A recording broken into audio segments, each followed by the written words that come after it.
Hello friends, நம்ம வாழைப்பூ பாருங்கள் எவ்வளோ ஃப்ரெஷ்ஷாக கிடச்சிருக்கு. எவ்வளோ பெரிய வாழைப்பூவும் பாருங்கள். இந்த வாழைப்பூவில் நம்ம கூட்டெல்லாம் பண்ணியிருக்கோம், வடை சுட்டிருக்கோம், எல்லாம் செஞ்சுருக்கோம். அவ்வளோ ஒரு பெனிஃபிட்டு வாழைப்பூ. உங்களுக்கே தெரியும், இந்த குடல் புண்ணெல்லாம் ஆட்டம் எல்லாம். இதில் வந்து நம்ம இனிமேல் ஊறுகாவும் செய்யலான்னு நினைக்கிறேன். உங்களுக்கு ஊறுகாய் செய்யும்போது நான் காட்டுறேன்.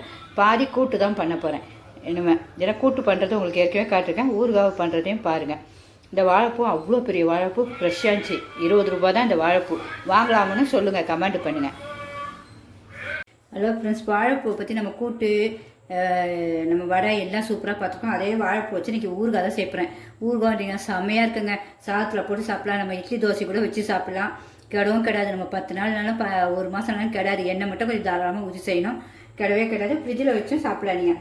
அதுக்கு இந்த வாழைப்பூ என்ன பண்ணேன், இது கொஞ்சம் கருத்துருச்சுன்னா 2 நாளுக்கு முன்னாடி தான் அந்த பொரியல் பண்ணேன். இதை அப்படியே வச்சுருந்தேன். சரி ஊறுகாய்க்காக வச்சுருந்தேன், இல்லைன்னா உடனே செஞ்சுருப்பேன். இது இப்படி மேலே நீங்கள் பண்ணிங்கன்னா இந்த உள்ளே இருக்கிறது இப்படி வந்துடும். பாருங்க, இது இருக்குது பார்த்தீங்களா, இந்த நரம்பு மாதிரி இருக்குது வந்துடும். இந்த நரம்பு எப்படி இருக்குது பாருங்கள் மேலே. இந்த நரம்பை நீங்கள் போட்டாலும் இது வேகாது உங்களுக்கு. உள்ள தனியாக அப்படியே நறுக்கு நறுக்குன்னு இருக்கும். அதனால் இதை எடுத்துடணும். எங்கள் ஊரில் இதை பேர் கல்லண்ணுவோம். நீங்கள் என்னென்ன பேர் சொல்லுவீங்கன்னு கமெண்ட்டில் எழுதுங்க கண்டிப்பாக. அதேமாதிரி இதில் ஒரு பிளாஸ்டிக் மாதிரி இருக்கு பாருங்கள், அதையும் எடுத்துடணும். நம்ம எடுத்துகிட்டு எல்லாத்தையும் மொத்தமாக இப்படி உரிச்சிட்டு நல்லா பொடிசாக அரிஞ்சு வச்சிடணும். கழுவக்கூடாது. நீங்கள் கழுவுனீங்கன்னா நல்லா தொடச்சி கிடச்சி வச்சுருங்க. ஏன்னா இது கழுவ வேண்டியது. இது ஃப்ரெஷ்ஷான பூ, உள்ளே இருக்க பூ தான். இதில் ஒரு 4 தான் உரிக்க போகிறேன், மீதியெல்லாம் அப்படியே தான் அறிய போகிறோம். அதுக்காக தான் இதை எடுத்து வச்சேன். அவ்வளோ டேஸ்ட்டாக இருக்கும் இந்த உள்ளே இருக்கிறது. அதனால் சரி இப்போ நம்ம ஊறுகாய்க்கு வச்சிடலான்ட்டு வச்சுருக்கேன். இன்னும் அப்படியே ஒன்று ஒன்றா செய்கிறத பார்ப்போம். அதுக்கு என்னென்ன தேவைகளும் நம்ம பார்த்துக்குவோம். வாழைப்பூ உரிக்கும் போது உங்களுக்கு ஒன்று சொல்ல மறந்துட்டேன். என்னென்னா, நமக்கு அது பிசு பிசுப்பு அந்த மாதிரி கரை பிடிக்கும். அதுக்கு நீங்கள் எண்ணெய் இப்படி தடவிட்டு ஊறிங்க, க்ளீனாக. ஏன்னா எனக்கு இது நான் செஞ்சுட்டேன், ஆனால் அவங்ககிட்ட சொல்ல மறந்துட்டேன், வேறு ஒன்றும் இல்லை. அப்புறம் எல்லாமே இப்படி நல்லா பொடிசாக அரிஞ்சிருங்க. நல்லா உங்களுக்கு அருவாமனைலாம் சரி கத்தினாலும் அரிஞ்சிட்டு இது இருக்குது பார்த்தீங்கன்னா, இதை அப்படியே அரிஞ்சிட வேண்டியதான். இந்த உள்ளே இருக்கிறத அப்படியே அரிஞ்சு, அதுதான் டேஸ்ட்டு. இதெல்லாம் ஒன்றுமே இல்லை, இதெல்லாம் அப்படியே அரிஞ்சிடலாம். இந்த நடுவில் மட்டும் அந்த தடியாக ஒரு காம்பு வந்துச்சுன்னா அதை ஒன்று எடுத்துருங்க. ஆனால் சின்ன சின்னதாக வரும்போது இருக்காது. அதனால் இதையும் நம்ம எல்லாம் அரிஞ்சு முடிச்சிடுவோம். இதையெல்லாம் அரிஞ்சிட்டோம். நம்ம பிரித்ததெல்லாம் எல்லாமே அரிஞ்சாச்சு. சொலவில் தான் வச்சுருக்கேன். ஏன்னா கீழே வச்சா கரையாடனால இலை வச்சு வச்சுருக்கேன், வேறு ஒன்று. இப்போ இதை வந்து இதை அரிஞ்சிட்டு இதுக்குள்ளே இருக்கிறத நீங்கள் சாப்பிட்டா அவ்வளோ டேஸ்ட்டாக இருக்கணும்.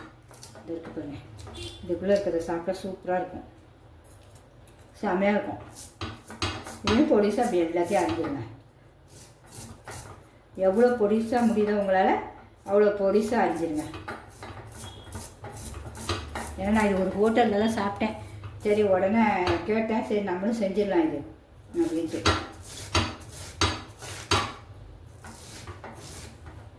எனக்கு அருவாமனை ஈஸியாக அறிவிடும். நீங்கள் எப்படி அறிவிங்களோ அறிவிங்க.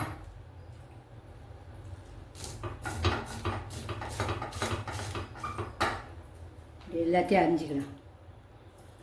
எல்லாத்தையும் அரிஞ்சாச்சு. நல்லா பொடிசாக அதை பாருங்கள், எல்லாம் மொத்தமாக அரிஞ்சிட்டேன். இது கரெக்டாக கூட கவலைப்படாது. ஏன்னா எனக்கு வளர்க்கும்போது கலர் தெரியாது. அப்புறம் இட்லி பானையில் இவ்வளோ தண்ணி வச்சுருக்கேன். இட்லி பானைக்குள்ளே இந்த இது ஒரு தட்டு வச்சு இதுக்குள்ளே மேலே இலை வச்சுருக்கேன். இன்னும் ஒரு நல்ல ஸ்ட்ரென்த்தாக இருக்கட்டும் நமக்குன்ட்டு, வேறு ஒன்றும் இல்லை. இது வந்து நான் ஆவியில் தான் வேக வைப்பேன். எல்லோரும் வந்து வதக்குவாங்க, எண்ணெயிலேயே வதக்குவாங்க இந்த பூவை மொத்தம். எனக்கு சொல்லி கொடுத்தவங்க ஹோட்டலில் வந்து நாங்கள் மொத்தமாக எண்ணெயில் வதக்க முடியாதுமா, நாங்கள் அதனால் ஆவி காட்டி வேக வச்சுட்டு அப்புறம் எண்ணெய் ஊற்றுவோம். எண்ணெய் கொஞ்சம் கம்மியாகும் நாங்கள். சரி நமக்கும் அது நல்லதுன்னு, எண்ணெய் கம்மியானால் உடலுக்கும் ஆரோக்கியம் பார்த்தீங்களா.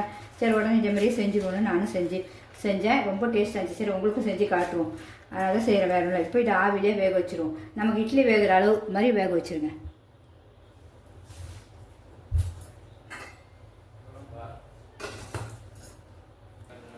இட்லி பானையில் வச்சாச்சு. ஒரு 10 நிமிஷம் இட்லி வேகிற மாதிரி நம்ம வாழைப்பூவை வேக வச்சுக்கலாம். பிடிச்சிருந்தா கண்டிப்பாக லைக் பண்ணுங்கள். வாழைப்பூ வேகுது. அதுக்குள்ளே அதுக்கு என்னென்ன தேவை ஊறுகாய்க்குன்னு பார்த்துலாமா. ஒரு பெரிய எலுமிச்சங்காய் சைஸில் கொஞ்சம் சின்ன எலுமிச்சங்காய், அது சைஸ் தண்ணியில் ஊற வச்சுங்க. கட்டியாக இருக்கணும் தண்ணி. உங்களுக்கு அந்த அளவுக்கு ஊற்றினா போதும். ஒரு 1/2 டம்ளர் ஊற்றி நல்லா கரைச்சி வச்சுக்கோங்க. 2 பூண்டு பல் உரித்து இந்த குழவிக்குள்ளே இடித்து வச்சாலும், சின்ன கல்லில் இடித்து வச்சாலும் சரி தான், மிக்சியில் ஒரு ஓட்டினாலும் சரி தான், நம்ம உரித்து வச்சுக்கலாம். அப்புறம் வெந்தயம் 1 ஸ்பூன் ஃபுல்லாக எடுத்துருக்கேன். கடுகு 1/4 ஸ்பூன் எடுத்துருக்கேன்.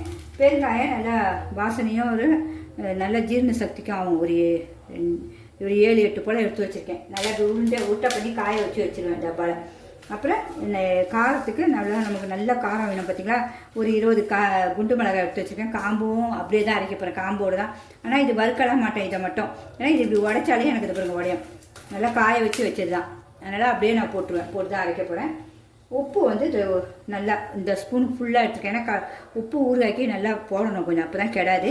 அதுவும் இது கல் உப்பு. ஏன் கலர் எப்படி இருக்குன்னா கல் உப்பு வறுத்து பொடியாக்கி வைப்பேன். அது ரொம்ப நல்லது உடம்புக்கு. அதனால் அதுவும் செய்வேன். அதனால் எல்லாருமே செஞ்சு வைங்க. இன்னும் நம்ம வாழைப்பூ வெந்தோன்னே இப்படி ஒன்று ஒன்றா எல்லாத்தையும் பார்த்துக்கலாம்.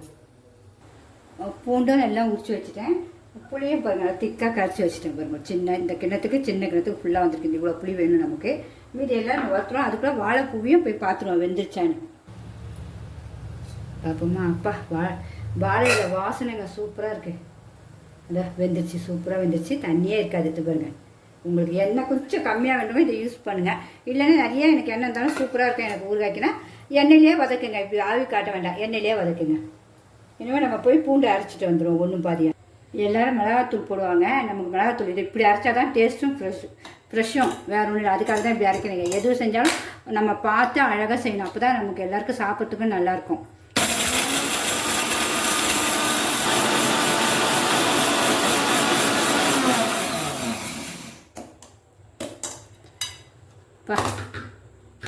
இந்த அளவு போதும் மிளகாத்தூள். இங்கே பார்த்தீங்களா, ஊறுகாய்க்கு இப்படி இருந்தாலும் டேஸ்ட்டாக இருக்கும்.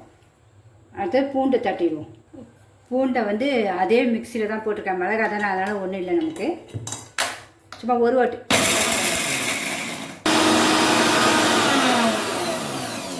ஓட்டு போதும் உங்களுக்கு. இந்த அளவு இருந்தால் போதும். இந்த பாருங்கள், இந்த அளவு இருந்தால் போதும். அதுலேயே நல்லா வெந்துடும் எண்ணெயிலே உங்களுக்கு. நம்ம ஒன்று ஒன்றா செய்ய ஆரம்பிச்சிருவோமா? பெருங்காயம் வறுக்கிறதுக்காக சும்மா ஒரு சொட்டு எண்ணெய் ஊற்றிருக்கேன், ரொம்ப இல்லை. ஏன்னா பெருங்காயம் எண்ணெயில் தான் வறுபடணும், சும்மா வறுபடாது. தூள் போட மாட்டேன். இதுதான் ரொம்ப மனம், ரொம்ப நல்லாயிருக்கும் எல்லாத்துக்கும். நமக்கு இது போட்டு நம்ம மிக்சியில் நுணுக்கிட்டா போட்டுரும். நம்ம இந்த மிளகாவடியே அரைச்சிடும். இப்போ இந்த மிளகா அரைச்சி வச்சுருக்க பார்த்தீங்கன்னா அதிலே ஒரு ஓட்டு ஓட்டிடலாம். நல்லா மனம் வந்து பெருசாக ஆகட்டும், கலர் மாறட்டும். மனமாக இருக்குங்க. இது பாருங்க, சூப்பராக வந்துருச்சா? இப்போ அதிலே வெந்தயத்தை போட்டுருவோம். ஸ்லோவில் தான் இருக்குது. ரொம்ப நேரம் பொரியக்கூடாது, கலர் மாறக்கூடாது. டக்குன்னு ஆஃப் பண்ணிடுவோம் வெந்தயத்தை. அவ்வளோதான், ஸ்டவ் ஆஃப் பண்ணிடுவோம். இதிலே போதும். இதிலே லைட்டாக பொரிஞ்சால் போதும். ஏன்னா கலர் மாறினா கசக்கம் உங்களுக்கு போதும். இந்த சூட்டில்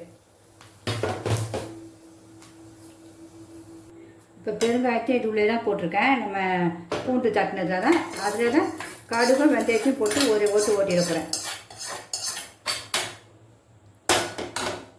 அவ்வளோதான், அரைச்சிட்டு வந்துடுவோமா? பெருங்காயம் வெந்தயம். ஒரு அகலமான கடாய் வச்சுருப்போம். ஸ்டவ் பற்ற வச்சுட்டு கடாய் வச்சுருவோம். வச்சுட்டு நல்லெண்ணெய் தான். ஊறுகானாலே சூப்பர் நல்லெண்ணெய் தான் உங்களுக்கு. அதனால் நல்லெண்ணெயே ஊற்றுங்க. உங்களுக்கு நான் நிறையா தான் ஊற்றுறேன். எப்படியும் ஒரு பெரிய புளிக்கண்டு தான். இப்போ கட் பண்ணியே ஊற்றிடலாம். இன்னும் கொஞ்சம் ஊற்றிடுவோம். எடுத்துட்டேன். நல்லா ஒரு உங்களுக்கு எவ்வளோ வேணுமோ தாராளமாக ஊற்றலாம். நான் இந்த ஒரு புளிக்கண்டிக்கு ஒரு ஃபுல்லாக ஊற்றிருப்பேன் கணக்கு. இப்போ கடுகு போட்டுருங்க. கடுகு பொரியணும், இல்லைன்னா வயிறு வலிக்கும். எல்லா வீடியோலையும் சொல்கிறேன் உங்களுக்கு. கடுகு பொரிய ஆரம்பிச்சிருச்சு. இப்போ நம்ம அந்த பூண்டு தட்டி வச்சுருக்கோம் பார்த்தீங்களா, அது நீங்கள் அந்த உரக்கல்லில் தட்டினாலும் சரி தான். மிக்சியில் நான் ஓட்டிட்டேன், அவ்வளோதான். அது கொஞ்சம் நல்லா வதங்கணும். சிம்மில் தான் வச்சுருக்கேன்.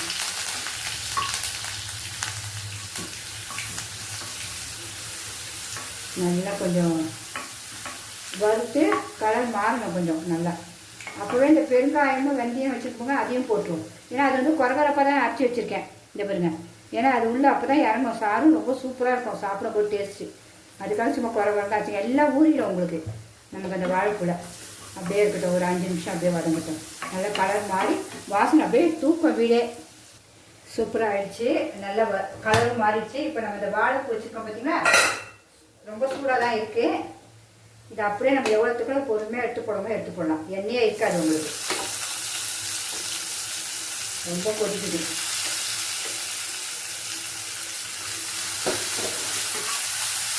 எல்லா பூவையும் எடுத்து வச்சு நம்ம பொறுமையாக வதக்கணும்.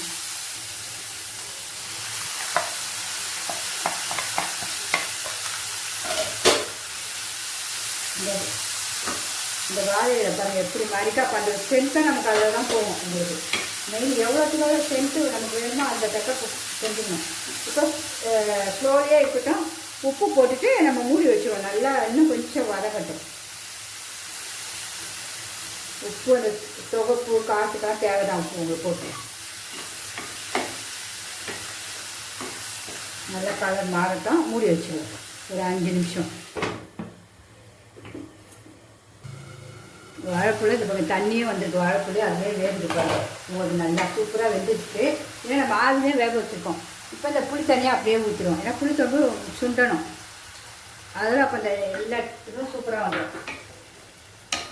புளி தண்ணி இந்த மிளகாத்தூள் போட்டிங்கன்னா மிளகாத்தூள் போட்டிங்கன்னா நீங்கள் லாஸ்ட்டில் இப்போ நான் அரைக்க தான் செஞ்சுருக்கேன். அதனால் அப்படியே போட்டுருங்க. கிட்டு கட்டிட்டு நல்லா ஒரு 30 மிளகா போட்டுப்பான்னு நினைக்கிறேன். அதுவே நல்லா காரசாரமாக இருக்கும். அப்போ தான் டேஸ்ட்டாக இருக்கும் உங்களுக்கு ஊறுகாய். அது மாதிரி நல்லா அது பாட்டுக்கு சுண்டி எண்ணெய் மிதக்கணும். அந்த அளவு அப்படி பத்தக்கா கூட நம்ம கொஞ்சம் எண்ணெய் ஊற்றிக்கணும். உங்களுக்கு இது நீங்கள் ஃபாரின்ஸ்லாம் பிள்ளைங்க ஹஸ்பண்ட்ஸ் யாரும் இருந்தால் கூட நீங்கள் செஞ்சு கொடுத்துடலாம். ஒரு பாட்டிலில் கிடையவே கிடையாது. ஒரு மாதம் அவங்க ஹெல்த்தியாக சாப்பிடலாம் பாருங்கள். வாழைப்பூ வச்சு உடம்பு அவங்களுக்கு ஆரோக்கியம் இருக்குது. அங்கே அந்த வாழைப்பூலாம் அவங்க செஞ்சு சாப்பிட போகிறதில்ல. பேச்சுலர்ஸோ யாருனாலும் பேச்சுலர்ஸ் கூட இதை செஞ்சு வச்சு அம்மாங்கிட்ட வீட்டில் வந்து சாப்பிட்லாம். கண்டிப்பாக பிடிச்சினா சிம்பா நியூ சேனலுக்கு சப்ஸ்கிரிப்ஷன் பண்ணுங்கள். ஒரு 8 நிமிஷம் ஆயிடுச்சு. இல்லை 2-3 வாட்டி வதக்கினேன். இப்போ பார்த்துருவோம் பாருங்கள் எப்படி சூப்பராக இருக்குது பார்த்தீங்களா ஊறுகாய். பார்க்க அழகாக வந்துச்சு பாருங்கள். வாழைப்பூ ஊறுகான்னு யாராவது சொல்லுவாங்களா? எப்படி இருக்குது பாருங்கள் பார்க்க. முடிஞ்சிருச்சு. எண்ணெயும் பிறந்து வந்துச்சு. உங்களுக்கு எண்ணெய் இன்னும் வேணா கூட நீங்கள் ஊற்றலாம். நான் நமக்கு ஒரு கரண்டி ஃபுல்லாக ஊற்றுனேன். அந்த புளிக்கரண்டிக்கு இந்த அரை இது நான் அரை வாழைப்பூ தான் உங்களுக்கு இது. அதுக்கே இவ்வளோ வந்துருப்பாங்க. இதுவே எனக்கு எவ்வளோ நாள் வரும். பாட்டிலில் வச்சு நம்ம கண்ணாடி பாட்டிலில் ஸ்டோர் பண்ணி சாப்பிட்டா கிடவே கிடாது. நம்ம பத்திரமா ஒரு ஸ்பூன் போட்டு தண்ணி இல்லாமல் சாப்பிட்லாம் உங்களுக்கு. அதனால் கண்டிப்பாக எல்லாருமே நீங்கள் வெளியூரில் இருக்க பிள்ளைங்களுக்கோ அப்புறம் இல்லைன்னா ஃபாரினில் இருக்கிறவங்களுக்கோ யாருக்குனாலும் செஞ்சு கொடுத்துருங்க. அவங்க திருப்தியாக வாழைப்பூ சாப்பிடுவாங்க கண்டிப்பாக. இனிமேல் நம்ம டேஸ்ட் பார்த்துருமா நம்ம வாழைப்பூவை. ஸோ அப்படியே வீடே மணக்குது. கப்பன்னு மணக்குதுங்க வீடு. நம்ம டேஸ்ட் பார்த்துருவோம். நம்ம ஊறுகாயும் டேஸ்ட் பார்த்துருவோமா எப்படி இருக்குன்னு. எப்படி எண்ணெய் அழகாக மேலே பிறண்டு வந்துச்சு பாருங்கள். இது கெடவும் கிடாது. உங்களுக்கு ஃப்ரிட்ஜில் வச்சு நீங்கள் எப்போ வேணால் சாப்பிட்லாம். சப்பாத்தி சாதம் எல்லா சாதம் சுடு சாதத்துக்குள்ளே நீங்கள் போட்டு சாப்பிட்டீங்கன்னா அவ்வளோ டாப்பாக இருக்கும். நான் இதை பார்த்தோன்னே ஆசை வந்துச்சு. ஒரு சப்பாத்தியும் உடனே சுட்டேன். சரி இதை வச்சு சாப்பிட்டு காட்டிடலாம் உங்களுக்கு. நீங்களும் இதே மாதிரி அழகாக செஞ்சு ஜாலியாக என்ஜாய் பண்ணி சாப்பிடுங்க ஃப்ரெண்ட்ஸ். உங்கள் ஃப்ரெண்ட்ஸும் வச்சுக்கு ஷேர் பண்ணுங்கள். இங்கே பாருங்கள் இந்த வாழைப்பூ அவ்வளோ நல்லது பார்த்தீங்களா உங்களுக்கு. குடல் புடலாக ஆட்டம். நம்ம வெந்தயெல்லாம் போட்டு அழகாக அப்படியே ஊறிட்டு சூப்பராக இருக்கும். அது பாருங்க இப்படியே சாப்பிட போகிறேன். பாப்பா செம்ம டேஸ்ட்டுங்க. வேறு லெவலு.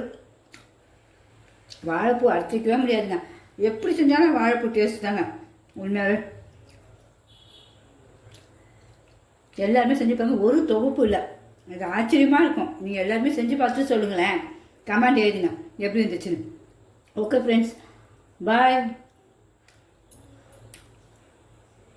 என்ஜாய் பண்ணி சாப்பிடுங்க. பாய்.